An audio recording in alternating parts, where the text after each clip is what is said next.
Martes 6 de octubre, saludos señoras, señores, bienvenidos como cada día a este espacio, a esta revista de prensa. Vamos como cada día a hacer el repaso de las portadas de los diarios que se editan en Córdoba y hoy, martes, nos acompaña Juan Ruz, el director del diario El Día de Córdoba. Juan, bienvenido. ¿Qué tal, Luis? Buenos días y encantado de estar aquí de nuevo y de vuelta. Estrenamos la temporada con el formato pre-COVID que decía, porque desde marzo no estábamos en este mismo decorado, hemos estado rulando por el plato.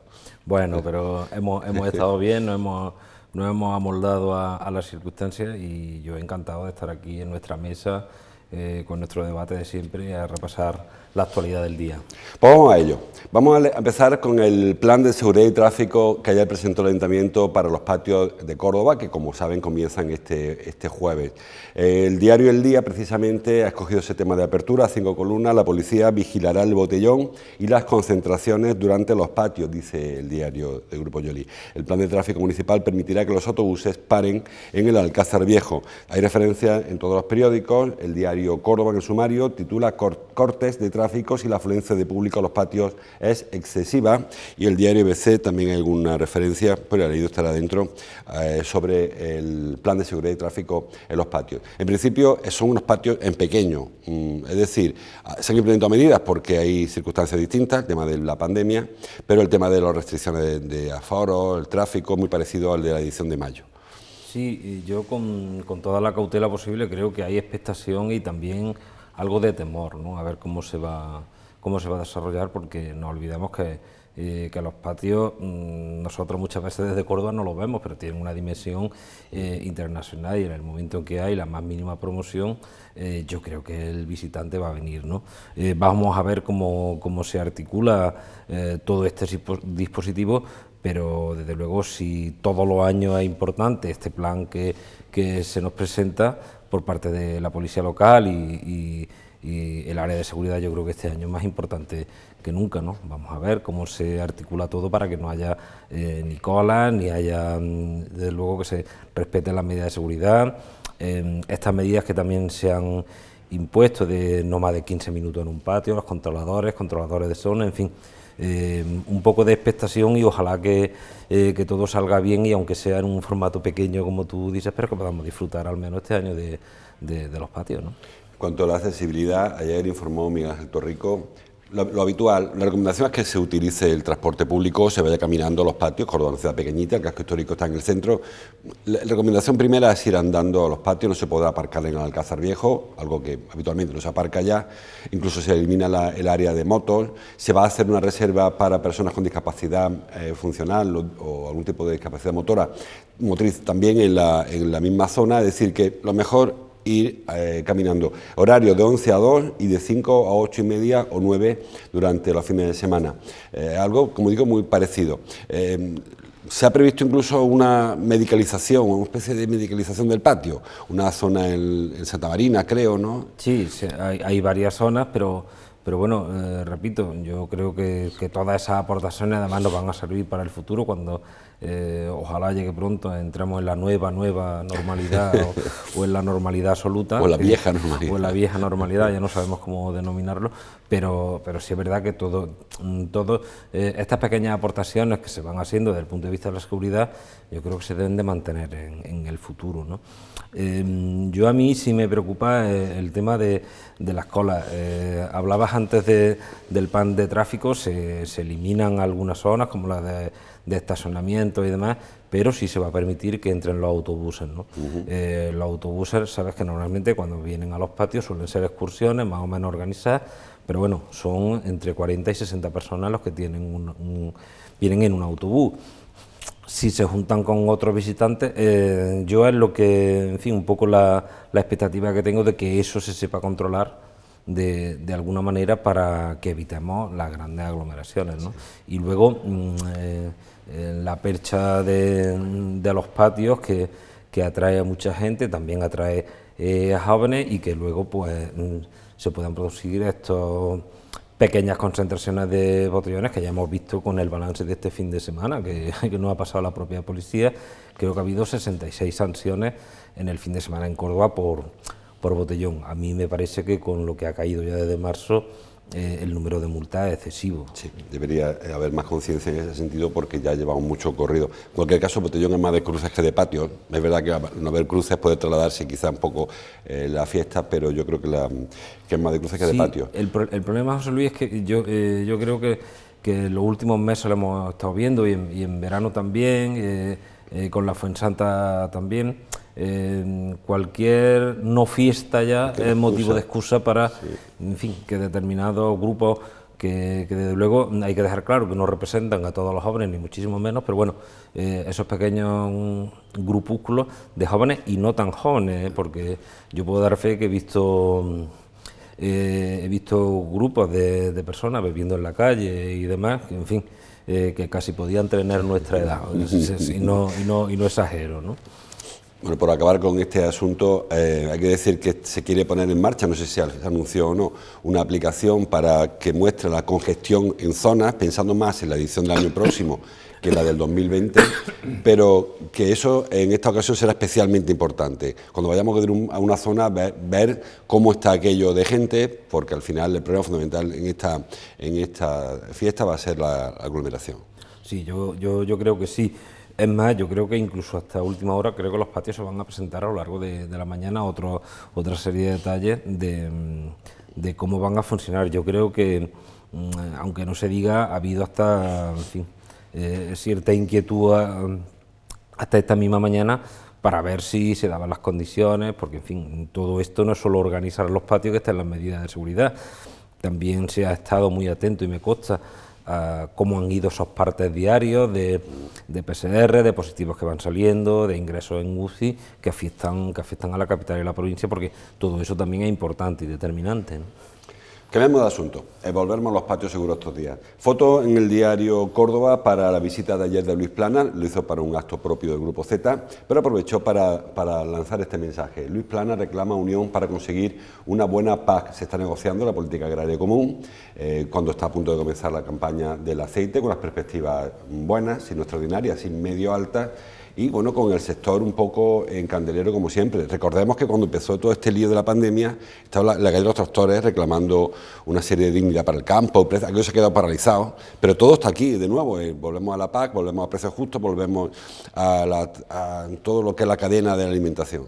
Sí, yo creo que el asunto de los precios sí es candente, sí se sigue manteniendo ahí el problema. Lo hemos visto este fin de semana en algunos medios como distintos agricultores que abandonan sus fincas de pimientos, de patatas y demás para que la gente lo recoja porque no compensa. Y el asunto de la paz, yo ahí abriría unos corchetes o un paréntesis, porque volvemos a lo de siempre, ¿no? Yo creo que hemos negociado unas cuantas de paz ya en los últimos 20 años y al final siempre hemos visto lo mismo. En fin, hay cierta disputa política, según por donde se negocie, por el ala izquierda, por el ala del centro, por la derecha, pues bueno, la opinión del resto va a ser diferente y la valoración va a ser muy diferente, ¿no? Lo que no ha cambiado es que se supone que la PAC, cada periodo que se va negociando, va menguando, no porque España o Andalucía se merezca menos, sino porque también ha habido más países, la actividad agraria o el sector primario en otros países también es muy potente, con lo cual el mismo pastel ha habido que repartirlo entre más trozos. Entonces yo creo que al final todo eso es lo que genera esta polémica de que tú negocias mejor que yo mejor que tú y no defiendes los intereses y por aquí recortamos. También ha habido un cambio de actitud por parte de la Unión Europea hacia una PAC mucho más verde, entre comillas, que ellos le han puesto, donde se apuesta más por la sostenibilidad, por el medio ambiente. En fin, yo creo que todo eso genera ya un caldo que que al final acaba en el puro estado debate político y nada más, ¿no? El asunto de los precios, desde luego, sí más preocupante porque el problema sigue ahí. Bueno, pues será en este sentido un otoño calentito por el tema de la PAC, por el tema de las campañas del aceite, que hace unos días comentábamos, el tema de los temporeros, condiciones de trabajo, el salario base, y bueno, una campaña que se prevé interesante en cuanto a la rentabilidad económica, al menos porque sea una buena campaña. Le desearía en este caso, el año pasado fue una campaña mala, sí, media baja. Una campaña, en fin, media baja, tampoco podemos decir que fue desastrosa. Suerte que había mucho estado de aceite en las almazaras, pero bueno, este año se prevé una buena campaña, ¿no? Al final el agricultor, o en este caso el olivarero, que es un poco el cultivo más característico de la zona, de Córdoba-Jaén, el problema es siempre el mismo, es esta oscilación de precios, esta variación de precios, que es la horquilla demasiado amplia, y puedes pasar de una campaña a otra, de tener un cultivo y un producto rentable a no serlo, incluso generar algo de pérdida cuando le metas los gastos de producción, ¿no? Y yo creo que es lo que un poco tenemos que eliminar, lo hemos hablado muchísimas veces aquí en esta mesa, pero que no sé qué ocurre, que no hay manera de solucionarlo. No se endereza. Un último tema con respecto a la agricultura. Hoy, creo que ha sido hoy, cuando en Valdepeña de Jaén han decretado un tipo de confinamiento a consecuencia de los trabajadores que volvían del Vendimia de Francia, vimos cómo este verano comenzó toda esta segunda ola en Huesca, Lleida, Lérida, ¿te acuerdas? Cuando sí, la campaña de la fruta. Ahora llega un movimiento importante, ya hablaban ayer los sindicatos de 3 millones de jornales que se van a dar este periodo del olivar, de ahora hasta febrero aproximadamente. ¿Eso puede provocar también un repunte de la pandemia? Sí, yo creo que puede, el riesgo está ahí, ¿no? El caso que pone Valdepeña de Jaén, pues bueno, es que es un municipio normalmente que absorbe mucha mano de obra porque tiene un gran término municipal con muchas fincas de olivos e históricamente es un pueblo que ha atraído mucha inmigración para las distintas campañas. Además es gente trabajadores muy controlados que están normalmente o están en la Manzana, en la zona de Cataluña, pasan a la Vendimia, vuelven aquí, o sea que hay determinado control, pero sí nos podemos encontrar con ese riesgo porque más allá de las condiciones en las que estén, es un grupo de trabajadores con muchísima movilidad, porque están en distintas campañas, ¿no? Yo creo que aquí ya hubo una primera reunión de la subdelegada del Gobierno con las organizaciones agrarias, con la Guardia Civil, y en principio no tiene por qué haber problema, ¿no? El riesgo siempre está en aquellos que quieren sacar un poco de ventaja y, en fin, y tal vez no ofrezcan ni las mejores condiciones desde el punto de vista ni sanitario, ni de hospedaje, ni demás, a este grupo de trabajadores. Yo creo que ahí tenemos que ser muy conscientes, no por el riesgo que ya empeña para ti mismo, porque te enfrentas a una sanción administrativa bastante importante, sino ya porque es un riesgo para la salud, ¿no? La salud pública. Bueno, hemos visto la foto del diario Córdoba, una foto que firma J. González. Las del diario El Día y la del ABC, la página 2, son para Medina Zahara, para el desfile de Juana Martín ayer en Medina Zahara. Foto del diario El Día de Juan Ayala. Medina Zahara se apunta a la moda. Juana Martín pasea por el yacimiento arqueológico su colección La Ciudad de Luz, la estamos viendo, y ese es un momento del desfile de la colección de la diseñadora cordobesa, titula el diario El Día. Y ABC, una foto, página 2, Medina Zahara, escaparate del diseño, la Semana de la Moda de Andalucía arranca en el yacimiento con la nueva colección de Juana Martín. Bueno, siempre hemos hablado de la innovación de Córdoba, de salir a periódicos. Juana Martín es su referente, no solo ella, hay más diseñadoras en Córdoba, pero Juana es verdad que tiene esa tarjeta de presentación que suele ser la que tira de muchos otros. Tenemos en la actualidad quizá a Paloma Spain, más en boga que Juana Martín, pero al final acudimos a lo seguro.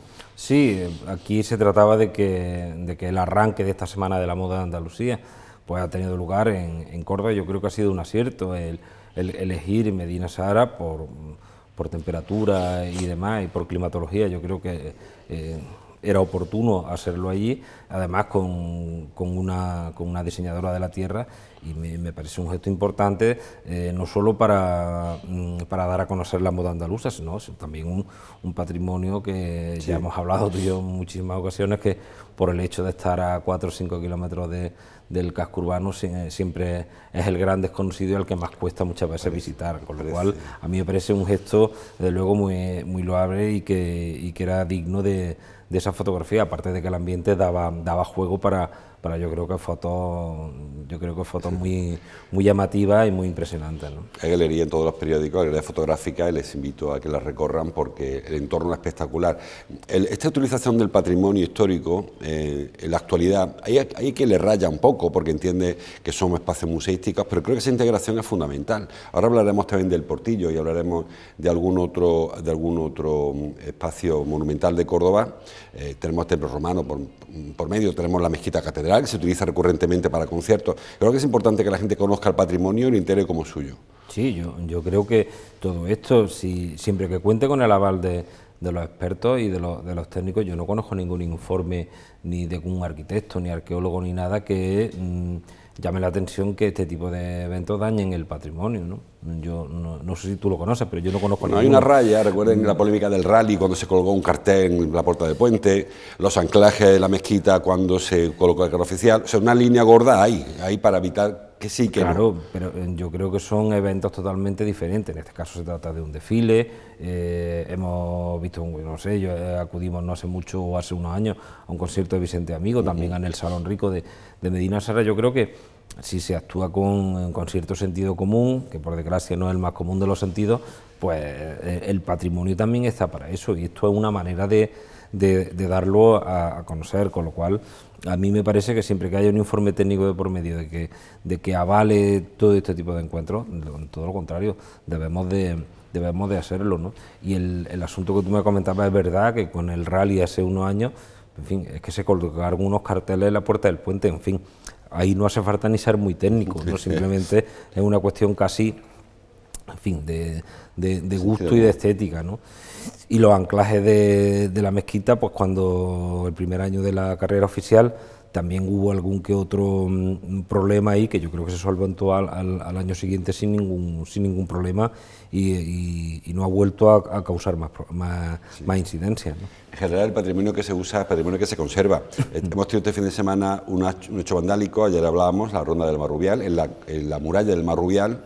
Hemos visto cómo ayer se presentó la restauración del Arco del Portillo, con un objetivo a medio plazo, a largo plazo, de recuperar parte de la muralla, una muralla que es de trazado romano. Sin embargo, en este caso ha habido que meter piedra nueva porque la muralla se cae. Es decir, que el usar el patrimonio es lo que hace que el patrimonio esté vivo. El patrimonio que vemos ahora en la muralla no es romana, el puente no es romano, la mezquita no es musulmana. Se ha ido incorporando año a año, cada generación, cada cordobés le ha ido aportando lo suyo.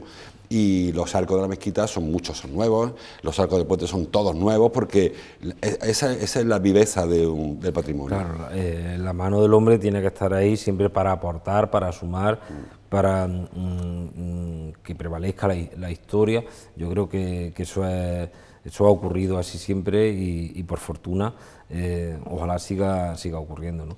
En el Arco del Portillo, que tú mismo hablabas, yo creo que también es muy desconocido para muchos cordobeses, ese camino de ronda que hay detrás, la muralla, en fin, yo creo que Córdoba cuenta con suficiente patrimonio como para cualquier proyecto que decida encauzar, que sea interesante y que sea plausible lo que se haga, ¿no? Camino de ronda que se pretende recuperar el tramo, al menos desde el Portillo a Casa Góngora, ese tramito, que es un tramo cortito, en la época medieval, un camino de ronda que se podía circular por encima de la muralla, en toda la ronda, bueno, en toda quizá no, porque la muralla de Córdoba es una muralla muy irregular siempre, pero por la calle de la Feria casi entera de punta a punta. Ahora hay casas montadas encima de la muralla, claro. O sea, no solamente adosados a derecha e izquierda, o sea, en la franja de la jerarquía y de la Medina, sino encima de la muralla hay casas, con lo cual es muy difícil recuperar el camino de ronda.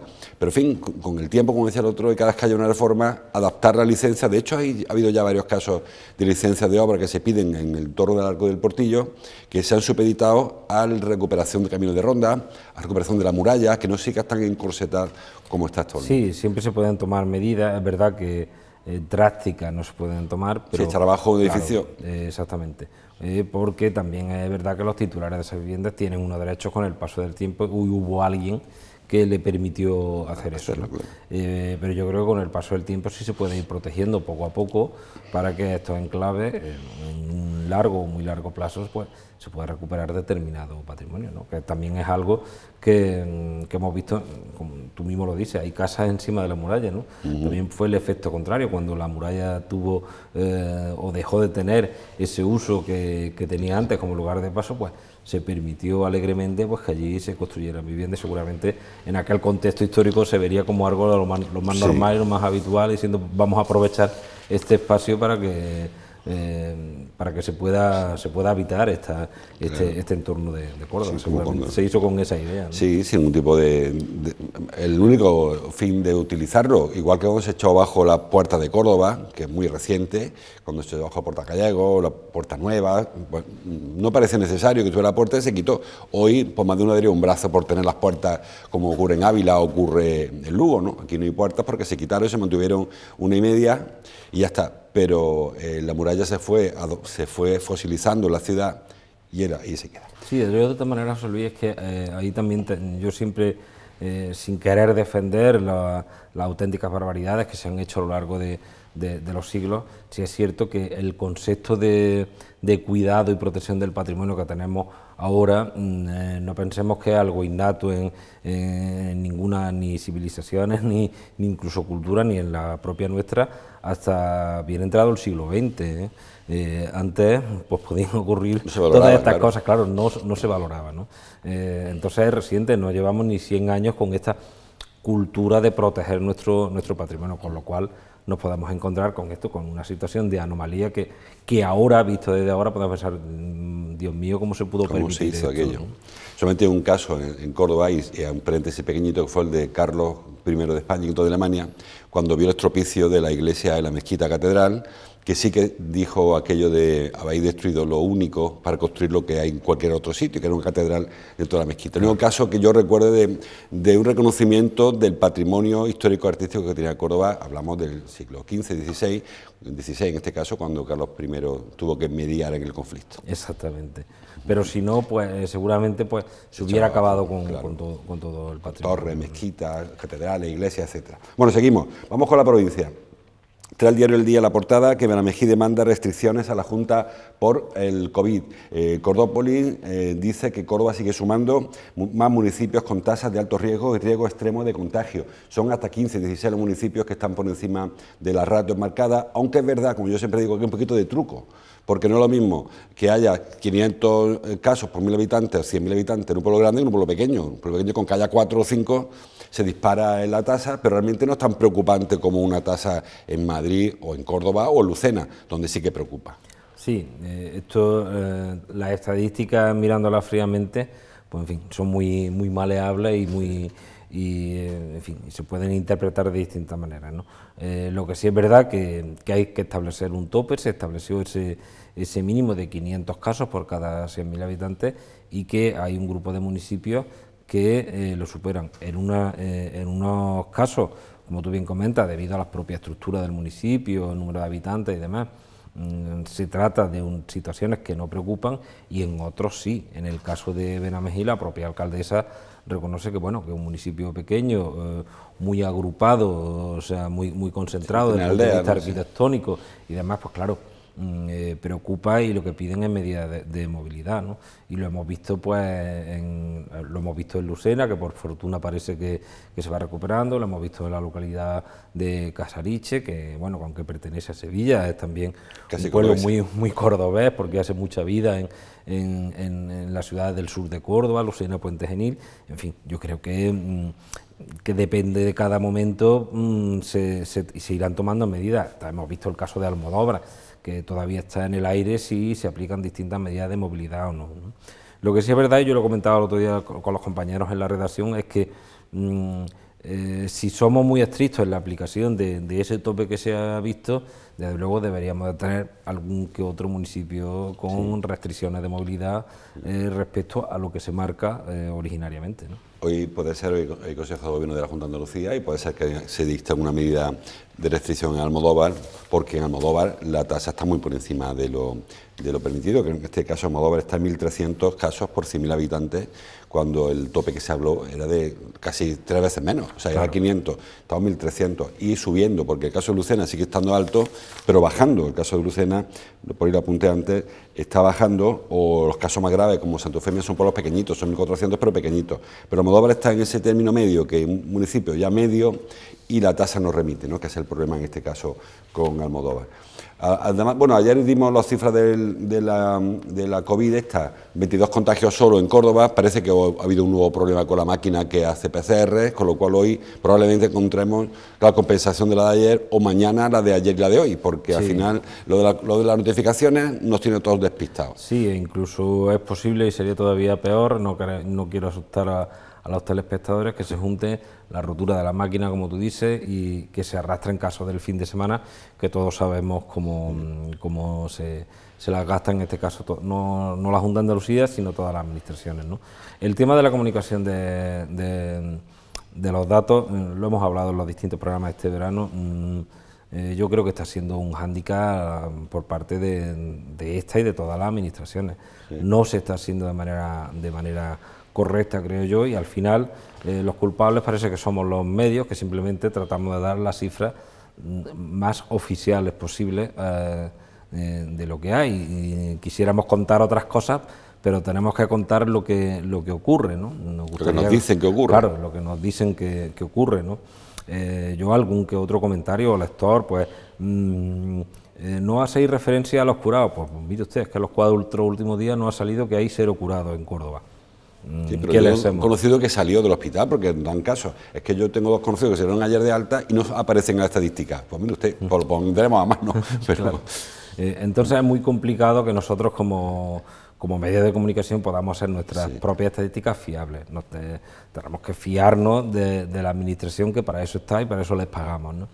Y cierto es que desde marzo esto no se ha corregido, no sé cuál sería la solución, pero los informes diarios vemos y luego hay situaciones ya incluso que son hasta dantescas, porque en fin, desaparecen personas fallecidas, que ya es el colmo de los colmos, que también lo comentamos durante la resucitación. ¿Cómo desaparecer una persona? Si ayer teníamos X personas fallecidas, hoy cómo vamos a tener menos, en fin. Situaciones un poco que yo creo que rozan ya el ridículo.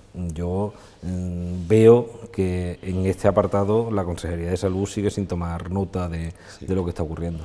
En caso de las resucitaciones, que siempre lo decimos en plan de broma, son personas que han fallecido efectivamente y han muerto, pero que no era a consecuencia de la COVID. Descubren con el tiempo que murió de otra cosa y lo sacan de la estadística. No es que haya resucitado, lamentablemente, para él y su familia, sino que aparece como víctima de otra patología. Hablando de la provincia, hay una foto en el diario El Día para Cristina Piernagorda, alcaldesa de Baena, con el titular: la alcaldesa de Baena acusa al PSOE de impulsar por miedo el voto de censura. Ayer nos enteramos de que el PSOE, Jesús Rojano, he presentado una moción de censura para desalojar a Cristina Piernagorda, que es del Partido Popular, de la alcaldía de Baena. Recuerde que la votación en Baena, Juan, fue muy ajustada. PSOE sacó 5, PP sacó 4, 3 sacaron Izquierda Unida y Ciudadanos y 2 sacó el partido de Luis Moreno, Partido de Independientes por Baena. Y en la votación para elegir al alcalde, pues se inclinó la balanza hacia la derecha cuando había más votos de la izquierda, sumando PSOE 5, Izquierda Unida 3 y Luis Moreno 2, salen 10 sobre 7, es decir, que había votos de sobra, pero al final hubo un giro muy raro. Ahora parece que se intenta recuperar, o verdad, como dice Piernagorda, que están haciéndose auditoría y hablándose de inspecciones que asustan al PSOE. Bueno, yo primero permíteme el matiz casi irónico, lo de situar a Luis Moreno en la izquierda o la derecha. Bueno, pues digo históricamente. Es un poco casi, en fin, casi surrealista, porque no se sabe. Luis Moreno sabemos que es de Luis Moreno y de nada más. Bueno, pues fue alcalde con el PSOE. Fue alcalde del PSOE. Vamos a ver, yo creo que aquí hay 2 factores importantes. Uno, en el caso del PSOE se da la circunstancia de que ha habido una renovación a nivel de partido, en este caso con la llegada de María Jesús Serrano a la Secretaría General. Yo creo que quiere marcar su impronta. El PP yo creo que también tiene razón en que hay temor en el PSOE, porque son 40 años de gobierno de los socialistas, con Luis Moreno y con otros alcaldes, en los que, en fin, todavía no se han levantado las alfombras. Y en tercer lugar también está el partido de Luis Moreno, al que tú hacías referencia, y Porva, que tiene 2 concejales y que al parecer, pues bueno, cada uno vaya por su cuenta, ¿no? Con lo cual la izquierda en este caso sí podría sumar con ese concejal de Iporva, que no sería Luis Moreno. Son 9 con claro, mayoría absoluta. Son 17 los concejales que tiene Baena, y entonces tendrían que sumar 9, ¿no? Los 5 del PSOE, los 3 de Izquierda Unida, más el díscolo o no díscolo, no sabemos si dividido, de Luis Moreno con Iporva, ¿no? Yo creo que ahí es donde va a estar la clave, ¿no? Ahora vamos a entrar en un momento muy tenso en la ciudad, entre otras cosas porque, en fin, se debate si es el momento o no de presentar una moción de censura, que se persigue con esa moción de censura, y en el supuesto de que los partidos acordaran esa moción, ¿a quién se presenta de candidato? Desde luego sería casi, en fin, un poco llamativo que volviera Jesús Rojano a la alcaldía cuando ha sido el alcalde que ha conseguido los peores resultados históricos del PSOE en Baena, y cuando además ha tenido que dejar la dirección del partido, y cuando además se han dado otra serie de circunstancias.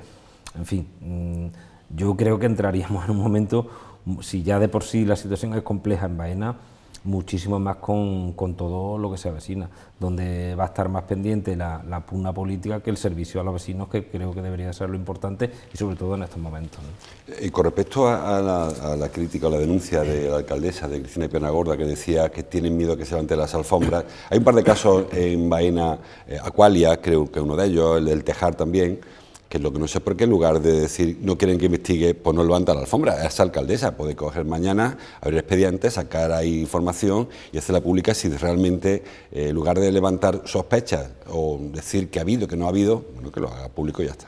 Sí, pero tú sabes que en estas cosas, en todos los casos, y depende de quién lo mire, muchas veces hay más ruido que nueces, ¿no? Sí. Y yo en este tipo de situaciones, todo lo que no esté judicializado, pues en fin, lo pongo siempre en reserva, porque si hay si se ve que flagrantemente se ha podido cometer un delito, la obligación de todo ciudadano, de todo concejal, tenga gobierno o no, es irte a la fiscalía, ¿no?